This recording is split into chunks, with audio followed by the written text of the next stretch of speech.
दिल्ली कांग्रेस के अध्यक्ष अनिल कुमार ने सोमवार को मुख्यमंत्री अरविंद केजरीवाल से कहा कि वह राष्ट्रीय राजधानी में रहने वाले लोगों को मुफ्त कोविड-19 टीका देने का अपना वादा पूरा करें।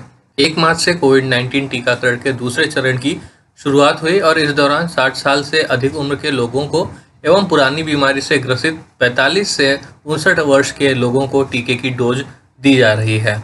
खबरों के अनुसार अनिल कुमार ने कहा है कि दिल्ली के मुख्यमंत्री अरविंद केजरीवाल ने देश में कोविड टीकाकरण की शुरुआत से कुछ दिन पहले ही कहा था कि दिल्ली वासियों को मुफ्त टीका लगाया जाएगा।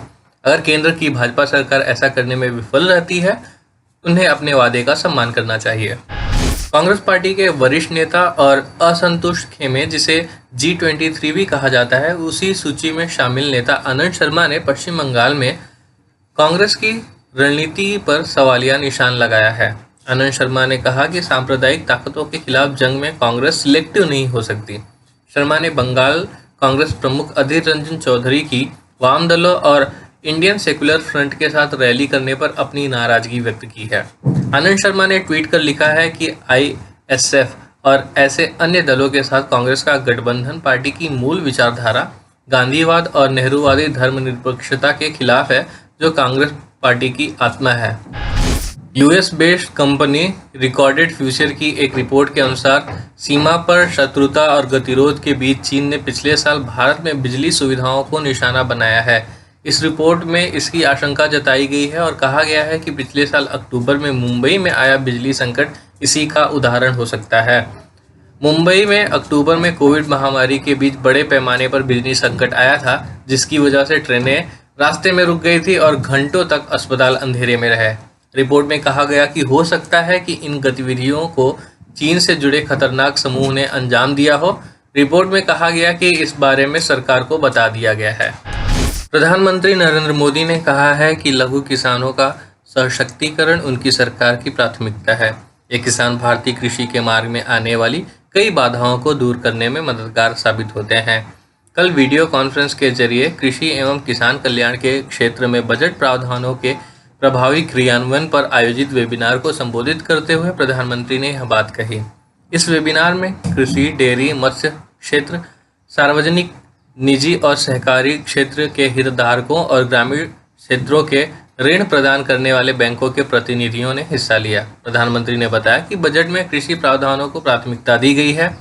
पशुपालन, डेयरी और मत्स्य क्षेत्र पर बल देते हुए कृषि ऋण लक्ष्य बढ़ाकर 16,50,000 करोड़ रुपए कर दिया गया है। स्वास्थ्य मंत्रालय की ओर से मंगलवार को जारी ताज़ा आंकड़ों के अनुसार पिछले 24 घंटे में 12,286 नए कोविड-19 केस दर्ज किए गए हैं। देश में संक्रमण के कुल मामलों की संख्या बढ़कर 1,11,24,527 हो गई है। वहीं पिछले 24 घंटे में यानी एक दिन में वायरस की वजह से 91 लोगों की मौत हुई है।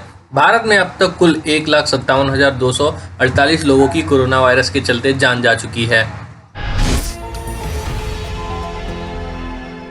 जब हमने HW न्यूज नेटवर्क की नींव डाली थी, तब हमने ये ठाना था कि न्यूज और इंफॉर्मेशन ये लोगों तक फ्री पहुंचनी चाहिए, मुफ्त पहुंचनी चाहिए, और हम आज भी ये वचन पर कायम हैं।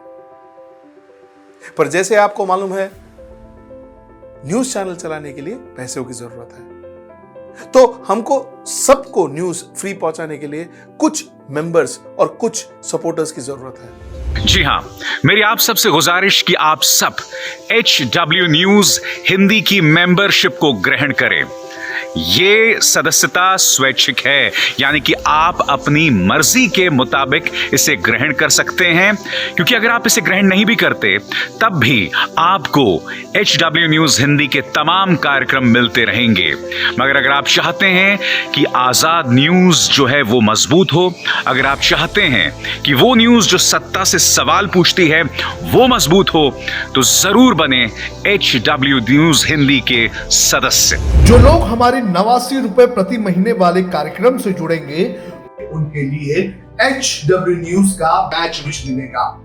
साथ ही साथ उन लोगों को हमारे एक्सक्लूसिव पोल्स में भी शामिल होने का मौका मिलेगा। इसके अलावा हमारा जो दूसरा मेंबरशिप कार्यक्रम है वो 199 रुपीस प्रति महीने का है, यानी कि 199 रुपए प्रति महीने। और इस प्रोग्राम में हमारे जो मेंबर्स हैं उन्हें 99 रुपए के प्रोग्राम वाले सभी चीजें तो मिलेंगी। इसके अलावा बिजनेस से जुड़ी हुई बातें भी हम करेंगे। हमारे एक्सपर्ट अखिलेश भार्गव से आप बिजनेस से जुड़े हुए अपने सवाल भी पूछ सकते हैं। हम उम्मीद करेंगे कि आप इस निष्पक्ष पत्रकारिता की राह में हमें पूरी तरह से योगदान देंगे।